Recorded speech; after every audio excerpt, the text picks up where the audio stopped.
El sionismo es la ideología, el alma y la esencia del Estado de Israel, y esta línea de pensamiento ha sido asimilada por la gran mayoría de israelíes. Sería un error afirmar que el sionismo se limita a Israel, puesto que el sionismo, desde que se convirtió en un movimiento internacional, incidió en distintos países capitalistas de Occidente para validar sus tesis y cumplir con su objetivo de crear el Estado judío en Palestina. En la actualidad, el sionismo ejerce poderosa influencia en Estados Unidos y existe todo un entramado político y económico que en parte condiciona la política exterior de Estados Unidos. Así que en este vídeo os voy a hablar sobre el sionismo en Estados Unidos. Vamos con el vídeo, esto es Red Planeta, ¡comenzamos!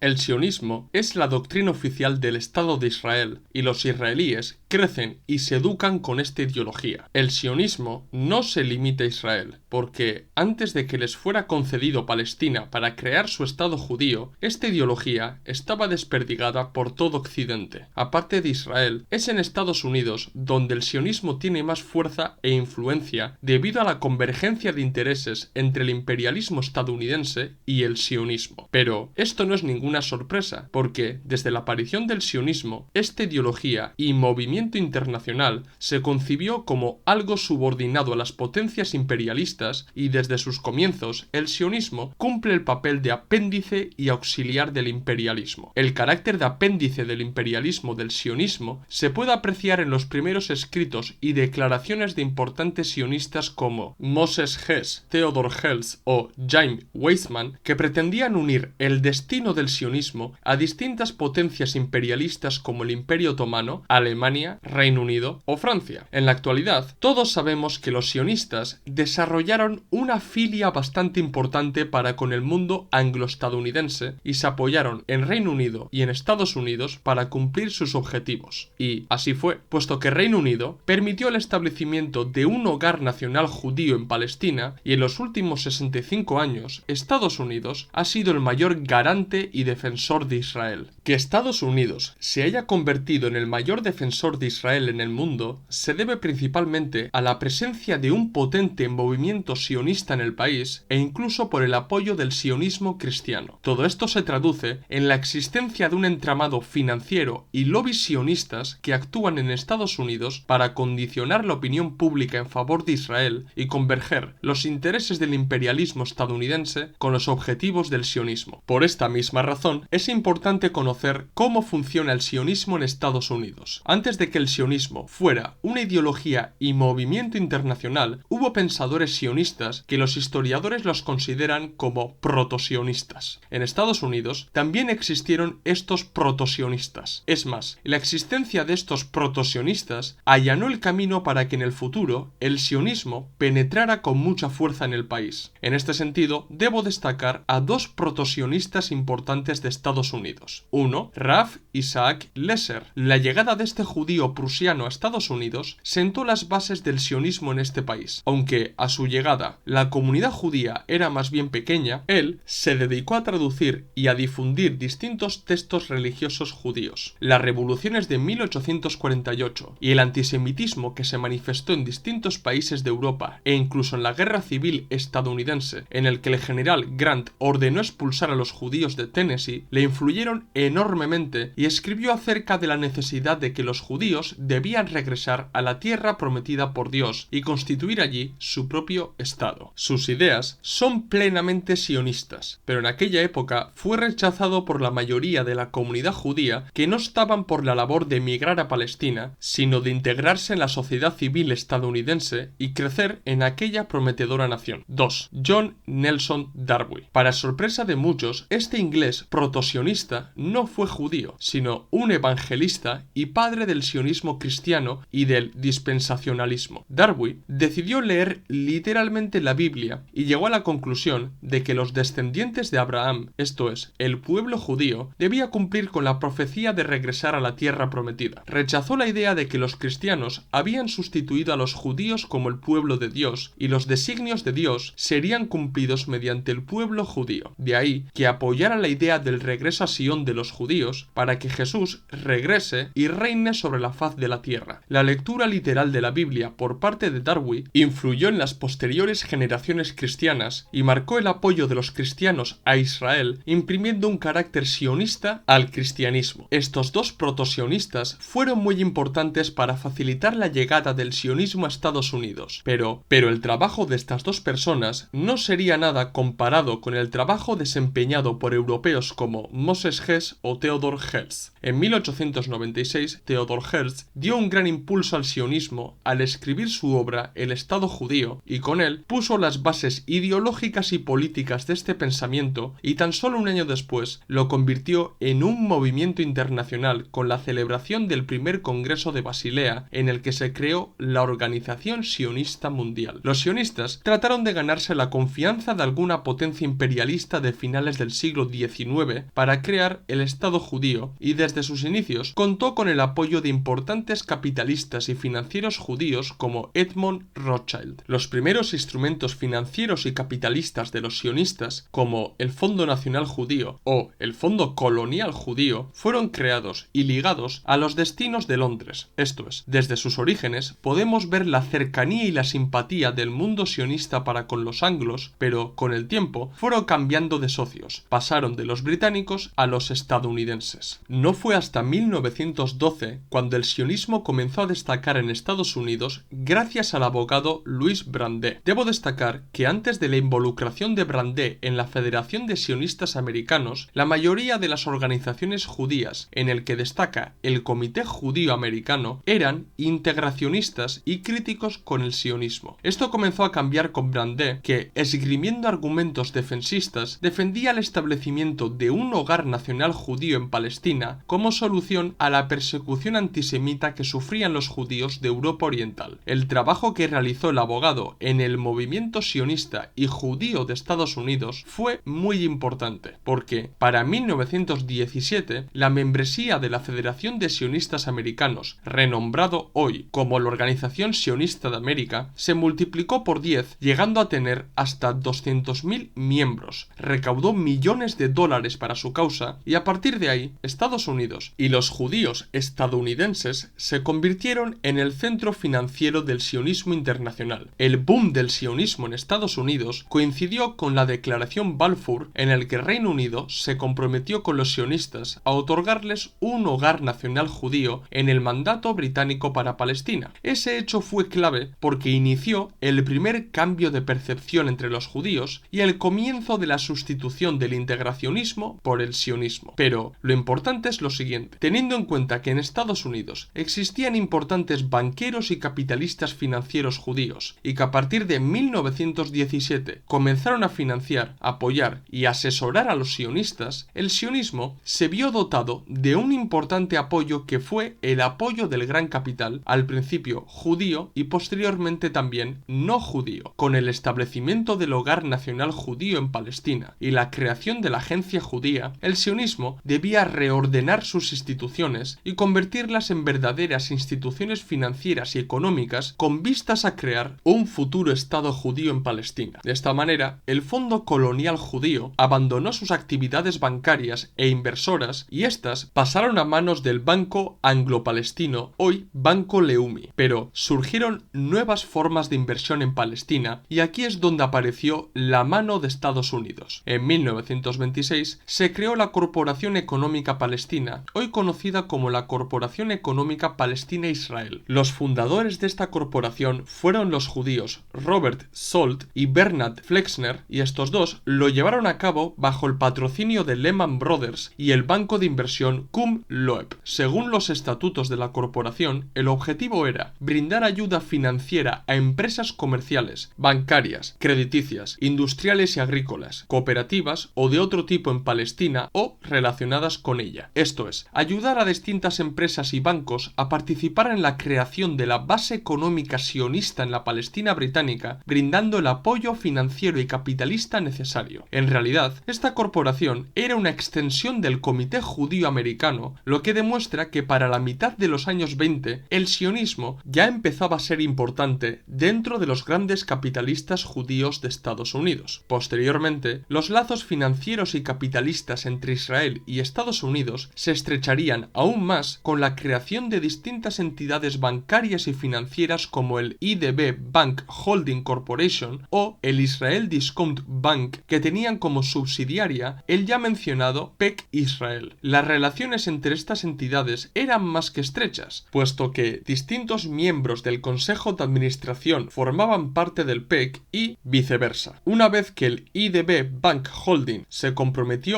y cito directamente al banco, a aportar al desarrollo de la economía israelí sobre bases financieras sólidas, el PEC Israel se quedó como una compañía estadounidense en Israel. En realidad, no se puede entender la vida bancaria, financiera y las inversiones privadas en Israel sin Estados Unidos. Aparte de las entidades financieras y bancarias que os he hablado, existen fuertes vínculos entre el capitalismo estadounidense y el israelí. Para empezar, he de decir que desde la creación del Estado de Israel, este país ha recibido créditos y subvenciones de más de $1.000 millones por parte del gobierno de Estados Unidos, y este país, ya sea desde el ámbito público o privado, ha invertido no menos de $1.000 millones y, contrariamente a lo que se cree, la mayoría de estas inversiones privadas provienen de particulares no judíos, aunque sí sionistas. Más de 200 empresas estadounidenses, entre las que se encuentran las 30 más potentes del país, han invertido en Israel. Todos estos hechos demuestran que el capitalismo financiero e industrial de Estados Unidos es importantísimo para Israel, y más de la mitad del capital extranjero invertido en Israel proviene de Estados Unidos, lo que demuestra la enorme dependencia que padece Israel para con el capital estadounidense. Pero claro, que el capital estadounidense sea el principal activo de Israel no es fruto del azar o porque Israel constituye un país muy atractivo para invertir, sino por dos razones. 1. Las intenciones imperialistas de Estados Unidos en Oriente Próximo y su interés por que Israel sea su cabeza de puente en contra del mundo árabe y asiático en general. Y 2. La existencia del poderoso entramado sionista y todo el conglomerado de instituciones y lobbies sionistas en Estados Unidos. Así que me veo en la obligación de hablaros acerca de las distintas organizaciones, instituciones y lobbies sionistas israelíes que existen en Estados Unidos y que condicionan enormemente la política exterior, o mejor dicho, la política imperialista de este país para con Oriente Próximo. Primero, voy a mencionar las distintas organizaciones sionistas y pro-Israel que existen en Estados Unidos y posteriormente destacaré las acciones políticas de presión que ejercen tanto a nivel político estatal como a nivel social sobre la ciudadanía estadounidense. Comité de Asuntos Públicos Estados Unidos-Israel, AIPAC. Este comité, en realidad lobby, trabaja en el Congreso de Estados Unidos y en la Casa Blanca, esto es, en el poder legislativo y ejecutivo de la nación, para supuestamente mantener una buena relación entre Estados Unidos e Israel, aunque en realidad trabajan para condicionar la opinión política del poder legislativo y del ejecutivo estadounidense en favor de los intereses del sionismo, esto es, del Estado de Israel. Este comité está considerado, tanto externa como internamente, como el lobby sionista más poderoso e influyente de Estados Unidos y ha sido acusado de tener fuertes vínculos con el partido Likud israelí y el Partido Republicano de Estados Unidos. Aunque históricamente los demócratas han sido presionados más por el lobby J Street, en verdad el AIPAC se considera como un comité bipartidista y trata de influenciar a todo el espectro político estadounidense. Supuestamente, este comité no reúne fondos para financiar candidatos políticos, pero en la práctica, a través de los comités de acción política, sus miembros reúnen dinero para financiar las campañas de los políticos afines al sionismo, y esa ambigüedad en la financiación acabó de solventarse en 2021 cuando ya no escondían la financiación de ciertos candidatos idóneos para los objetivos sionistas. Organización Sionista de América, ZOA. Esta organización sionista es el más antiguo de Estados Unidos. Fue creado en 1897 a consecuencia de la celebración del primer Congreso Sionista de Basilea, en el que se fundó la Organización Sionista Mundial. Al principio, la Organización Sionista de América se le conoció como la Federación de Sionistas Americanos. A su vez, la organización tiene una sección de mujeres conocida como Hadash. Esta organización se destacó por promover los intereses intereses sionistas en Estados Unidos pasando por todas las fases. Me explico. Primero, defendieron la inmigración judía palestina. Posteriormente, el establecimiento de un hogar nacional judío. Después, la creación del Estado de Israel. Y finalmente, la ampliación, legitimidad y expansión de Israel. Hoy, la ZOA se diferencia del Comité de Asuntos Públicos Estados Unidos-Israel porque no se centra tanto en las altas esferas de la política estadounidense, sino en el condicionamiento de la opinión pública de Estados Unidos en favor de Israel y del ideario sionista. Bajo el argumento de combatir el antisemitismo en Estados Unidos, han colado las ideas sionistas entre la población y se han dedicado a una labor más cultural y educativa en los últimos años. A su vez, esta organización se encuentra dentro de un movimiento más grande que es el Movimiento Sionista Americano, AZM, afiliado a la Organización Sionista Mundial. Consejo Americano-Israelí, Israeli American Council. Esta es otra organización que en teoría su intención es mantener y fortalecer los lazos entre todos los judíos americanos y los israelíes. Este objetivo va ligado a la intención de que la diáspora judía, que sería la periferia, y el Estado de Israel, que sería el centro, mantengan fuertes lazos y de esta manera se refuerce la identidad judía a nivel global. En verdad, es un poco paradójico, porque si estudiamos el sionismo, su trabajo inicial fue en pro del rechazo a la diáspora y la inmigración total del pueblo judío a Israel. Sin embargo, con los años, este objetivo se ha revisado para dar con una nueva tendencia política dentro del sionismo, conocida como el nuevo sionismo o el neosionismo, del que os hablaré en el vídeo de la próxima semana. La conferencia de presidentes de las mayores organizaciones judías de los Estados Unidos. Según los miembros de esta conferencia, la intención de fundarla se debe a crear un lugar central para los estadounidenses e israelíes clave y otros líderes del mundo para consultar sobre cuestiones de interés fundamental para la comunidad judía. Dentro de esta conferencia se encuentran las organizaciones judías y sionistas más importantes de Estados Unidos y gracias a la existencia de esta conferencia, estas organizaciones acaban teniendo una posición preferente y privilegiada con el Estado en comparación con otras organizaciones que representan a diversas comunidades religiosas y étnicas del país. La existencia de esta conferencia demuestra la posición privilegiada de los sionistas en la política interior de Estados Unidos y su más que idónea posición para condicionar al mismo gobierno de Estados Unidos. Cristianos Unidos por Israel. Sería erróneo pensar que solamente hay judíos o israelíes sionistas porque, tal y como dijo el mismo Biden, no necesita ser judío para ser sionista. La existencia de esta organización cristiana valida lo dicho por Biden. En verdad, esta organización es la organización pro-Israel más grande de Estados Unidos, con más de 10 millones de miembros. Como no, la gran mayoría de los miembros de esta organización son claramente cristianos sionistas y, por supuesto, evangélicos. Este entramado tiene una poderosa influencia política, social, religiosa e incluso económica dentro del país, porque sus miembros van desde pastores, políticos, hasta importantes empresarios de Estados Unidos. Aquí se ve que incluso los no judíos o gentiles, como los llaman los judíos, presentan una importante facción pro-israelí dentro de Estados Unidos, y todo esto deviene de la existencia del sionismo cristiano, del que también os hablaré en el vídeo de la próxima semana. Estas organizaciones tienen un claro carácter sionista, pero no creáis que los principales dirigentes de estas organizaciones trabajan únicamente en organizaciones pro-Israel, para nada. También han hecho sus trabajillos dentro de la comunidad judía estadounidense. Estos dirigentes sionistas han sido los encargados de intentar fusionar el judaísmo con el sionismo, o al menos de presentar como que son lo mismo a la opinión pública. Claramente esto es intencional, porque si uno acepta la tesis de que sionismo igual judaísmo, a su vez está aceptando la tesis de antisionismo igual antisemitismo. De ahí que pese a participar en distintas organizaciones judías como el Comité Judío de Estados Unidos o el Comité Judío Americano de Distribución Conjunta, no lo hacen tanto en calidad de sionistas, sino en calidad de judíos, pero con la clara intención de que las personalidades sionistas acaben condicionando la dirección de estas comunidades judías en favor de los intereses de los lobbies sionistas y, como no, de Israel. Pero es que hay más. La participación de judíos sionistas en organizaciones judías generales también tiene mucho que ver con lo que Norman Finkelstein denominó la industria del holocausto. Este autor explica y detalla en su libro los chanchullos y corruptelas que llegaron a montar los los sionistas con la cuestión de la reparación de las víctimas del Holocausto, instrumentalizando, industrializando y aprovechándose de este suceso trágico de la historia a su favor. Tened en cuenta que todos los lobbies y organizaciones, tanto judías como sionistas, no son organizaciones productivas, y teóricamente la mayoría de ellas son organizaciones sin ánimo de lucro, por lo que el capital que tienen se lo deben a las distintas donaciones y subvenciones. De ahí que vieron en la cuestión del Holocausto una oportunidad para engordar sus arcas. Esto no es ninguna conspiración ni ninguna acusación antisemita. La industrialización del Holocausto fue un hecho, y los primeros que llegaron a quejarse de esta fraudulenta acción fueron los mismos judíos e incluso los supervivientes del Holocausto. En el libro de Finkelstein se aportan pruebas y evidencias objetivas de cómo las distintas organizaciones sionistas, incidiendo dentro de las asociaciones y organizaciones judías, consiguieron extorsionar a Suiza y a Alemania. Vamos primero con Suiza. Los sionistas acusaron a Suiza de negar el refugio a los judíos en la Segunda Guerra Mundial, de haberse quedado con millones de dólares ingresados por judíos durante el auge nazi en Alemania e incluso por haber comprado oro a los nazis que provenía de distintas propiedades de los judíos que fueron exterminados en la solución final. Lógicamente, nadie va a justificar estos hechos realizados por Suiza hace más de medio siglo, pero los sionistas instrumentalizaron este hecho para exigir reparación y justicia. Hasta aquí todo bien, porque incluso puede parecer justo exigir compensación por la nefasta actitud suiza en la Segunda Guerra Mundial, pero el problema está en todas las irregularidades cometidas al calcular las compensaciones, las difamaciones vertidas contra todo el pueblo suizo, inflar el número de supervivientes del Holocausto, rebajando así el número de exterminados por los nazis con la única intención de recibir más dinero, o la hipocresía de dar a supervivientes y a sus familias migajas y que la mayor parte del dinero fuera a las arcas de las distintas organizaciones judías, a los rabinos y a los dirigentes sionistas que habían orquestado todo este entramado. Los suizos estuvieron dispuestos a pagar 520 millones de dólares, pero finalmente tuvieron que soltar 1.250 millones para no tener mala publicidad en Estados Unidos y eso no perjudicara a los intereses de los bancos suizos. Después de conseguir que los bancos suizos dieran dinero a los distintos aparatos creados para la reparación del Holocausto, los sionistas y las comunidades judías fueron a por Alemania. Como ya lo hicieron con los suizos, amenazaron a la industria germana con un boicot económico en Estados Unidos y con comenzar a hablar nuevamente de las atrocidades cometidas por los nazis a los judíos en la solución final, sacando a la luz la colaboración y rédito económico que sacaron distintas empresas alemanas de la solución final. Ahora bien, los críticos con estas acciones de los sionistas llegaron a describir estas acciones como el Holocaust y denunciaron que nada más proclamarse la República Federal de Alemania, este país aceptó indemnizar a los judíos que habían realizado trabajo esclavo, que habían sido encerrados en campos de concentración o que sufrieron graves lesiones a causa de aquellas atrocidades. Es más, en su momento se llegó a crear la Conferencia sobre Solicitudes Materiales Judías para cumplir con esta reparación histórica, y como no, lo que sucedió es que esta conferencia violó en más de una ocasión los términos acordados para las indemnizaciones a los supervivientes y desvió fondos para proyectos que a ellos les interesaba. Este desvío de fondos fue justificado de la siguiente manera, y cito directamente lo que dijeron los encargados de la conferencia. Antes de que los fondos de Alemania estuvieran disponibles, las necesidades de las víctimas del nazismo necesitadas ya se habían satisfecho en gran medida, lo que no supuso ningún impedimento para que 50 años después volvieran a exigir dinero a Alemania bajo las acusaciones de antisemitismo y de no hacer nada por los supervivientes del Holocausto. Los alemanes acabaron sucumbiendo a las presiones de los sionistas y decidieron pagar a modo de compensación 20.000 millones de dólares. Todas estas acciones realizadas por los sionistas a través de instituciones, organizaciones y asociaciones judías de Estados Unidos, esto es, en nombre de todos los judíos estadounidenses, fueron contraproducentes para los judíos en particular, porque no fueron pocos de desde el espectro izquierdista y derechista de Estados Unidos los que criticaron estas acciones. En verdad, a nadie le gustó que los sionistas jugaran con las cifras del Holocausto para exigir mayores indemnizaciones o que en vez de dar buenas sumas de dinero a los supervivientes o a sus familiares, desviaran los fondos para sus propios intereses. Los ciudadanos, tal vez más ignorantes políticos, llegaron a asociar estas acciones de los dirigentes sionistas con las acciones usureras de los judíos y se acabaron reproduciendo actitudes antijudías en Estados Unidos. La creación de la industria del Holocausto no fue el único trabajo realizado por los sionistas en Estados Unidos, porque se las arreglaron para que de sus organizaciones afluyera dinero directamente al tesoro israelí. Los distintos lobbies y organizaciones sionistas que os he mencionado antes recaudan dinero en Estados Unidos para promover la inmigración judía a Israel, para combatir el antisemitismo y ayudar a la diáspora judía. Pero la realidad es que la agencia judía que está detrás de muchas de estas organizaciones existentes en Estados Unidos recibe ese dinero recaudado y posteriormente lo usa para financiar lobbies sionistas que condicionen la opinión pública y de los políticos de Estados Unidos. Si lo pensamos bien, estas acciones suponen la intervención directa de un país, en este caso Israel, en los asuntos nacionales y de un país soberano que es Estados Unidos. Esto llegó a tal punto que en 1963 una investigación del Comité de Relaciones Exteriores del Senado sobre el Consejo Sionista Americano descubrió que este consejo no era más que un canal de la agencia judía y que había recibido en un periodo de 8 años 5 millones de dólares y los empleaba en Estados Unidos para crear entre los estadounidenses una opinión favorable a Israel. Y bueno, esta trampa la realizaron los sionistas a través de un consejo puramente sionista, pero como denunció James Warburg, especialista estadounidense en asuntos exteriores de los años 60, los sionistas también usaban organizaciones como el Llamamiento Judío Unido para recaudar dinero supuestamente para ayudar a judíos de todo el mundo, pero en realidad parte de los fondos recaudados iban directamente al tesoro de Israel. Esto lógicamente era una barbaridad, porque había gente antisionista que donaba a esta organización para ayudar a los judíos y no a Israel, pero detrás de la tapadera judía se escondía la causa sionista. Y, para más INRI, las donaciones a esta organización son deducibles de los impuestos, lo que me lleva a preguntar, ¿por qué han de ser deducibles de los impuestos todas las contribuciones hechas a esta organización cuando una proporción importante de las mismas están destinadas de manera directa o indirecta a un gobierno extranjero que abiertamente emplea ese dinero en propaganda destinada a influir en la política de Estados Unidos? Todas estas acciones que han venido realizando los sionistas dentro de Estados Unidos ha condicionado en parte la política y la opinión pública nacional. Pero sería un error afirmar que Estados Unidos apoya el sionismo y por extensión a Israel por el mero hecho de que los sionistas presionan políticamente al gobierno. No, esto no es así. En realidad, existe una convergencia de intereses entre el imperialismo estadounidense en Oriente Próximo y la lucha por la legitimidad y extensión del Estado de Israel por parte de los sionistas. El resultado de esta convergencia no puede ser más que el apoyo incondicional de Estados Unidos a Israel y que este Estado trabaje en Oriente Próximo como la cabeza de puente del imperialismo estadounidense contra los países árabes. Como habéis visto en este vídeo, os he hablado de los orígenes del sionismo en Estados Unidos, de los lobbies sionistas y las acciones de estos en el país, pero estad atentos porque la siguiente semana os voy a hablar sobre el neosionismo, el sionismo cristiano y la Liga de Defensa Judía en Estados Unidos, que se asemeja a grupos paramilitares neonazis de Estados Unidos y de Europa. ¿Qué os ha parecido el vídeo? ¿Os ha gustado? Si es así, dar like y si sois nuevos, suscribiros al canal. Recordad que en la descripción del vídeo tenéis el enlace de PayPal para donarnos dinero y ayudarnos a crecer. También tenéis los enlaces de los documentos y libros que tenemos a la venta en Gumroad. Pasaros por el blog de entrevistas donde tenéis entrevistas muy interesantes y seguirnos en las redes sociales Twitter, Facebook, Instagram y TikTok, donde subimos contenido a diario o casi a diario. Esto es todo, nos vemos en el próximo vídeo. ¡Salud, camaradas!